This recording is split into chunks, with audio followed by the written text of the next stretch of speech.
Gabriel Fernandez was born on February 20th, 2005, to father Arnold Contreras and mother Pearl Fernandez. Not long after birth, he was put into the custody of his great uncle on his mom's side of the family, Michael Lemos Carranza, and his partner, David Martinez. This lasted for 4 years until 2009, when Gabriel, then 4 years old, moved in with his grandparents, caused by his grandfather's objection to Carranza's and Martinez's same-sex relationship. Gabriel would stay with his grandparents for a further 3 years until 2012, when custody was given to his mother and her boyfriend, Isauro Tony Aguirre. Many in the family were against this move, having concerns for Gabriel's welfare and his mother's care, with reports being that the mother only allegedly took custody of her child to gain the welfare benefits from it.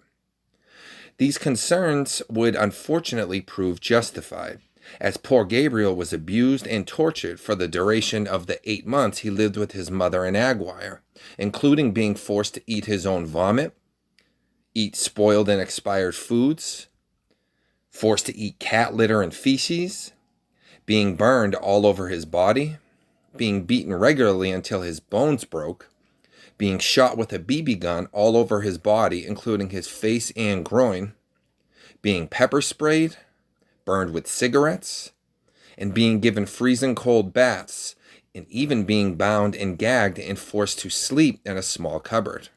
This abuse was reported by many to social workers with the Los Angeles County Department of Children and Family Services and the Los Angeles County Sheriff's Department.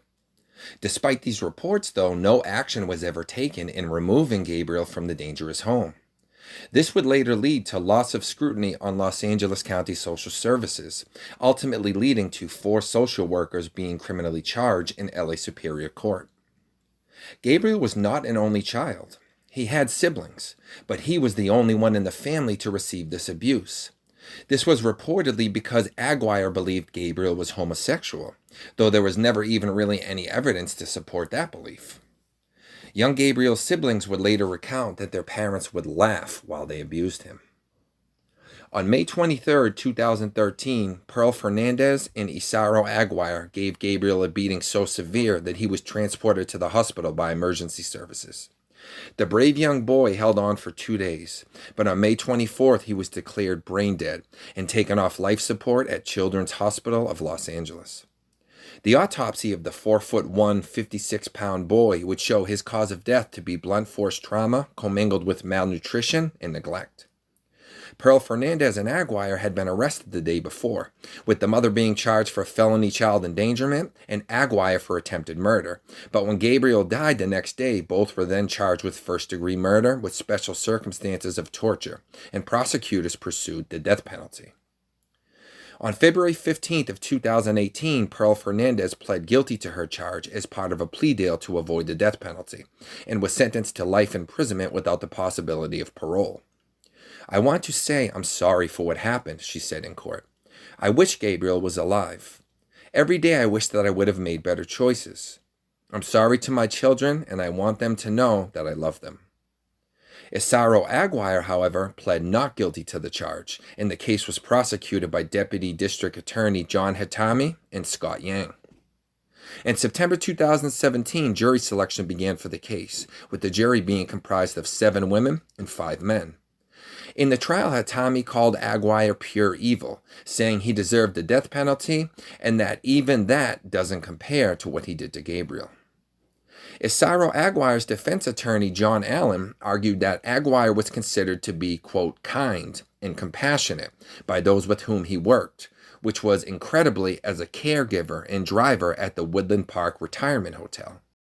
In fact, it seemed Aguirre could have been 2 different people at work and home, as his former boss, retirement home executive director Susan Weisbarth, also described him as a quiet, down-to-earth, nice person always willing to help, adding that he was patient and loving and commonly changed the diapers of elderly residents at the facility. It's too bad that patience and kindness didn't appear to extend to Gabriel.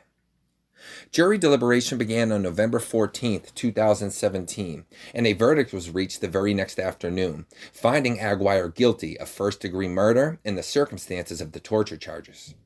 On December 11th, 2017, jury deliberation began for the sentencing phase. The jury was deadlocked the following day. However, on December 13th, decided to recommend the death penalty, which was subsequently accepted by Judge George G. Lomelli, and Isauro Aguirre was sentenced to death. After the trial, there was much controversy in relation to the governmental response to the accusations. The aforementioned calls to social services, it turned out, were largely made by people seeing direct evidence of the abuse, when Gabriel showed his injuries to them and reported his abuse to a security guard, family members, and a teacher. The poor child was crying out for help, and some indeed tried to help him, but their hands were tied due to the apparent lack of response by social services. One that tried to help him by reporting the abuse was his teacher, Jennifer Garcia. Reportedly, after being hit with a metal belt, Gabriel asked her if it's, quote, normal to bleed. On another day, he came to class with chunks of hair missing and a lump on his lip. Garcia had received a call back from social service worker Stephanie Rodriguez, who informed her she was being assigned to Gabriel's case. But when she attempted to call Stephanie later after Gabriel had missed 13 days of school and returned in a worsened condition, her call was never returned. Gabriel's great-aunt, Elizabeth Carranza, and her husband also called social services 3 times and talked to sheriffs twice about Gabriel's welfare. 29 days before his death, security guard Arturo Miranda Martinez, a security guard at a Los Angeles County welfare office, noticed extensive injuries on Fernandez's body, which prompted him to call 911. Doing this, reporting the injuries to sheriffs, was actually risking his job, but he did it anyways, suggesting he had real concern over what he saw. God bless him for that. Between 2003 and 2012, 60 complaints were filed against Pearl Fernandez and Aguirre to the LA County Department of Children and Family Services. 60. Social workers and the sheriff's office did check on Fernandez, opening 8 independent investigations, but he was never removed from the household, which would eventually lead to his death. Aforementioned social worker Stephanie Rodriguez, along with colleague Patricia Clement and supervisors Kevin Baum and Gregory Merritt, were fired and charged with child abuse and falsifying public records. These charges held up to 11 possible years in prison, but were ultimately dismissed by California's 2nd District Court of Appeals due to lack of probable cause. In January 2020, prosecutors attempted to get a rehearing for the case, but eventually decided to drop the charges. I find this case especially heartbreaking, as it's obvious just how inept and perhaps uncaring anyone with the power to help Gabriel truly was. In many cases like this one, the victim simply has no one to help them. Either no one is aware of the circumstances or just nobody cares to help. But Gabriel had plenty of people who loved and cared about him, enough to do everything they could to save him, but they were ultimately unable to because of a government body's lack of action.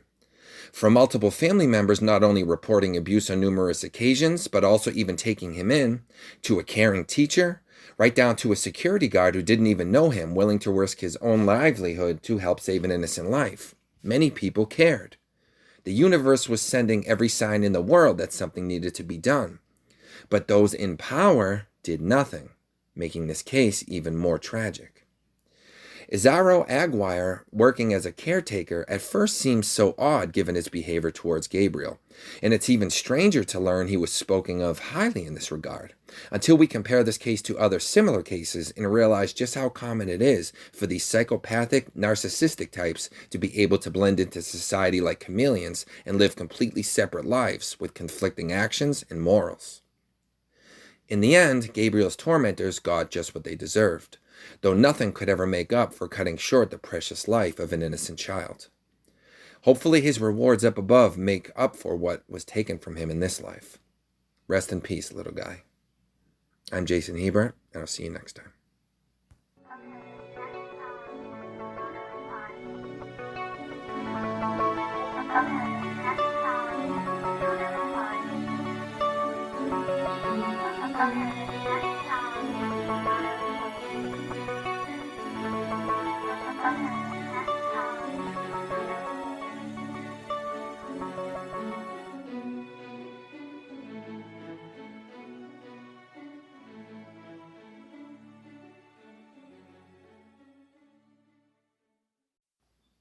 When you click subscribe, please don't forget to also click the notification bell so that you'll be alerted every time this channel updates a video. Thank you.